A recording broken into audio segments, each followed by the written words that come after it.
ইরানের সাথে আমেরিকার পরমাণু বিরোধ নিরসনে নতুন এক মোড় এসেছে।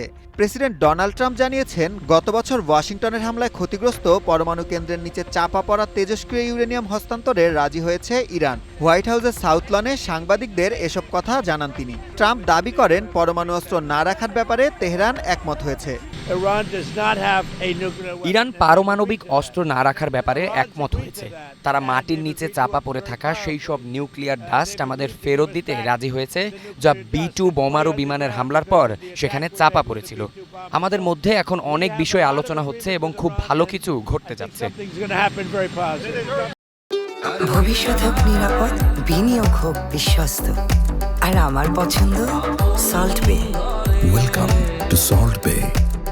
ট্রাম্পের দাবি, ইরানের বর্তমান নেতৃত্ব আগের চেয়ে অনেক বেশি যৌক্তিক আচরণ করছেন।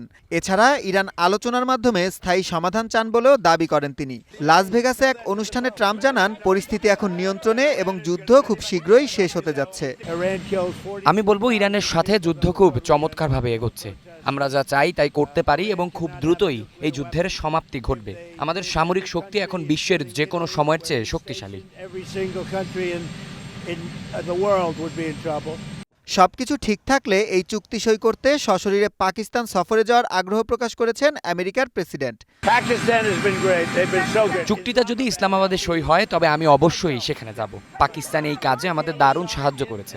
ইসলামাবাদের ফিল্ড মার্শাল এবং প্রধানমন্ত্রী চমৎকার ভূমিকা রাখছেন। তারা আমাকে সেখানে চায় এবং আমি যাওয়ার বিষয়টি গুরুত্ব দিচ্ছি।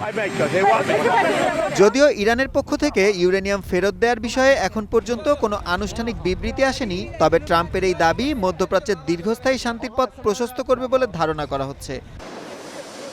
সুলাইমান সবুজ, ওয়ান ইন্টারন্যাশনাল ডেস্ক।